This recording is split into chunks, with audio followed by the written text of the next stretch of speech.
Lately I've been working on some box newels for a stair railing I'm working on. That's what these are here. They essentially act as a post for the handrail to connect to during final installation. There'll be some spindles underneath. I've made all this starting with rough cherry. But this video is all about the installation of these pieces of trim in the panel area.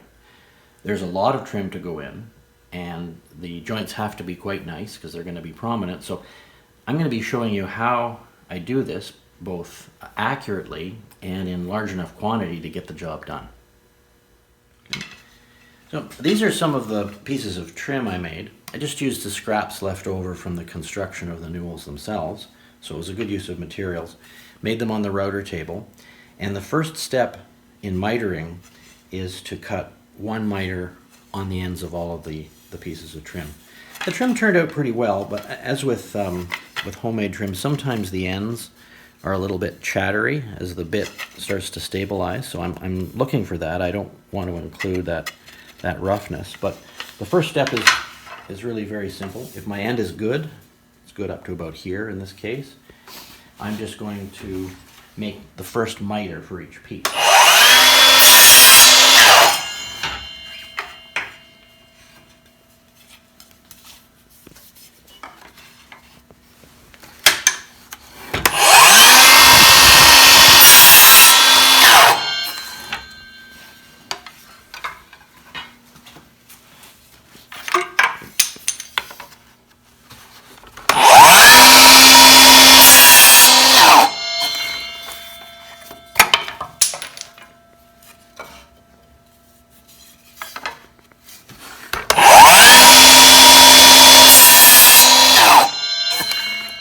So at this stage, we've got one miter cut on a number of pieces.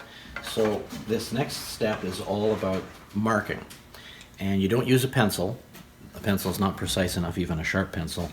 You need to use some kind of a utility knife. And you always mark each piece to fit a specific spot. So theoretically, the length of this edge here, where I'm going to be putting the trim, is the same as the length of this here, but in practice there's going to be several thousandths of an inch difference, and that's too much. So each piece is custom cut, and I set the piece in this way, touching the outside edge, and I make my mark. Now let me show you what doesn't work as well. I could put it in this way and I'd still be registered against the edge of the opening, but now it's just a whole lot harder to mark, you see, because I don't have as neat access with the knife. So do it this way, put it in tight, put the trim against the edge, and now you've got everything held nice and solid. Put the trim, the blade here, and just make a little mark. It doesn't have to be too big, but there's the mark there. And that's all we need. Now, in the interests of efficiency, I always mark at least two pieces before I go back to the saw. You can waste a lot of time walking back and forth to the saw if you don't do at least two at a time. So I'm registering the far end against the opening. And now I'm marking it here with the knife. And we've got another mark. So that one's a little light. Just going to make it a bit more prominent. And now it's back to the saw. Now this is the piece that's closest to me. So I'm going to keep that in my left hand, and I'm going to keep this in my right hand so I can remember where they go.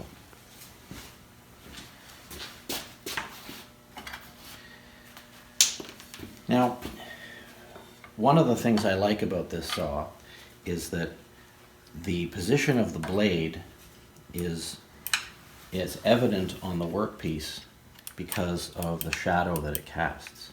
So this is much better than the laser blade devices because it shows exactly where the blade is because the blade makes the shadow. Now I need to swivel this over because my last cut establishing the first miter was in this direction. So now I need to swivel the saw over, make sure I hit that 45-degree stop, Now, this is where the precision comes in. I'm going to do this just by talking, but can you see? There's the saw, or there's the knife mark, and then there's the shadow of the blade. Now, the shadow of the blade is not very distinct right now because it's not spinning. I'm going to start it spinning, and when you do, I want you to notice how this far corner of the knife mark, I'm going to align it just on the edge of the shadow of the blade. So pay close attention to that, and that's how I get a precise cut. So here we go.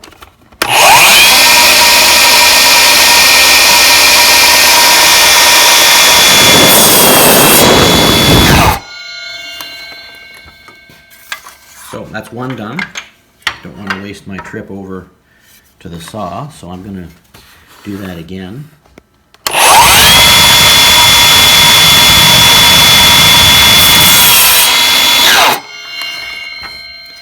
Now I know from experience that if anything, these pieces might be slightly too long, a few thousandths of an inch too long. My goal is to get them on the first cut, to get a perfect fit.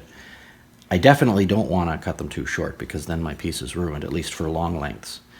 So let's go over and see how they fit. They should just slip in. I would say that was just about perfect. Yeah, and another one just about perfect.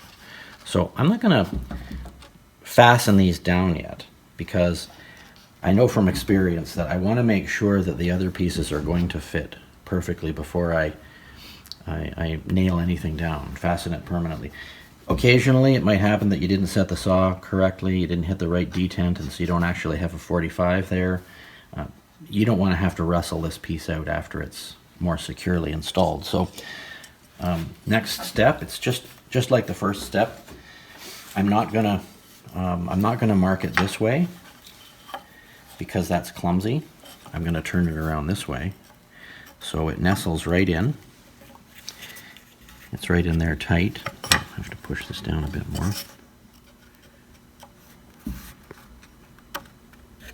Push this tight and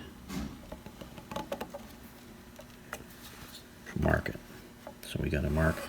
We're going to do the same thing on the other side because I never go to the saw with less than 2 pieces to cut.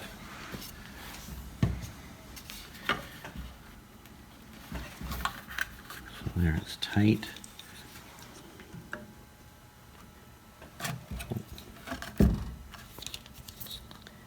And the knife mark.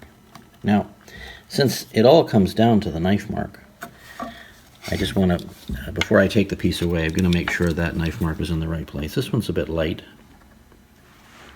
so I'm going to make it a little more firm. And now we go back to the saw. Okay.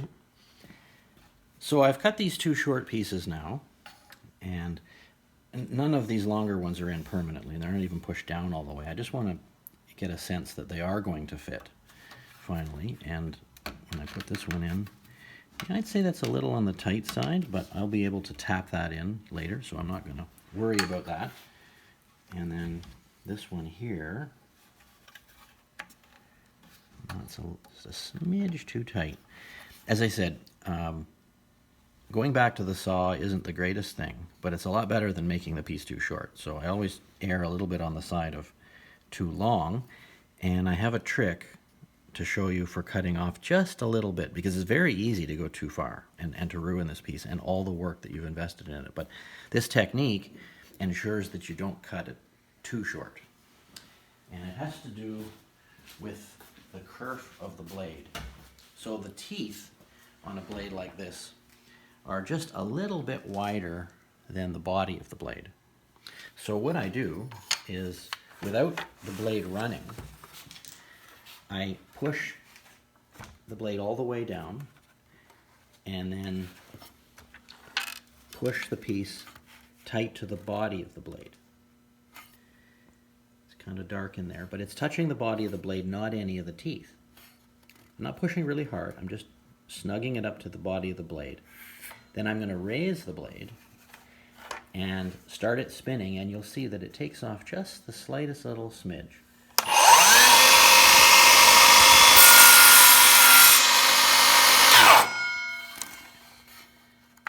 So now we should go back and find that this little piece fits just fine. I've never had it overshoot. It just takes the slightest little bit off, so yeah, it's actually just perfect. This is a perfect fit. Occasionally, if it's too long for one cut, I'll just go back and give it another cut. Now, I know these pieces are going to fit. This one, actually, that's kind of tight. I think, no, I guess we can tap that in. We can tap that in. So, now it comes time for installation.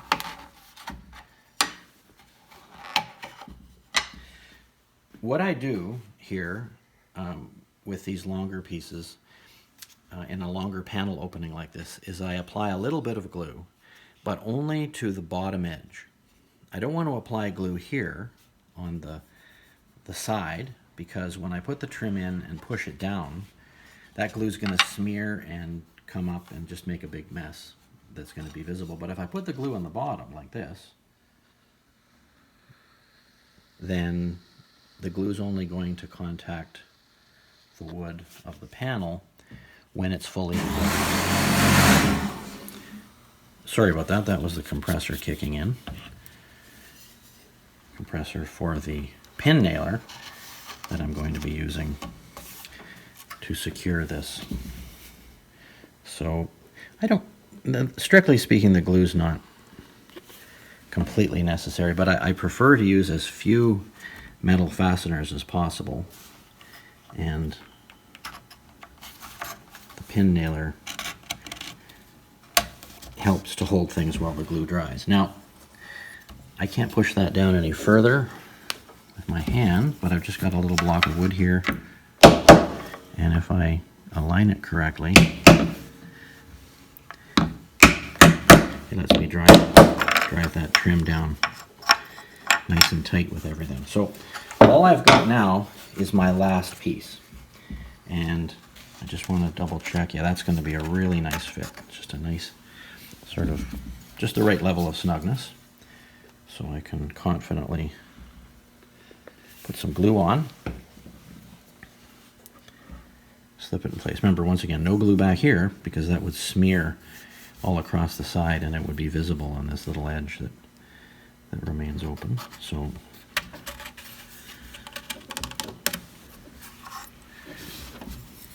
just probably don't, strictly speaking, don't need to tap this in, but I'm going to do it anyway just to be sure. So there we have it. Okay, now there's only one thing left to do. As I said, I'm going to secure these with 23 gauge pins. They're very small. They're the diameter of a sewing needle. They have no head, so they don't leave much of a mark, but they do leave a tiny mark, and I find it best if that tiny mark is symmetrical. So I'm going to make small marks 2 inches from each end of the long piece of trim, and then one in the middle. It's a little thing, but keeping the fasteners symmetrical just helps to raise the quality a little bit. So here we've got this. Now, if you've never seen 23 gauge pins, this is what they look like. They're very small. I mean, this is a whole strip of them, and it fires off one at a time. In the right kind of gun, you can even shoot 2-inch long pins in hardwood, and they don't buckle. So we don't need 2 inches for this job, but I'm going to do the middle one first, because the middle one always has a little bit of flex in it. I can't really do too much to push the ends in, but I can push the middle in. And I'm going to center this, pull the trigger. Now, that probably looks more prominent on the camera than it will in real life when everything's all finished and this cherry has darkened up. Cherry darkens really nicely on its own in exposure to light, and when that happens, the holes from these pins going to be pretty well invisible. So there you have it. Trim work done precisely and fairly quickly with hardwood. Thanks for watching. Click here to join the thousands of people who get the Bailey Line Road hands-on how-to newsletter for free every Saturday morning.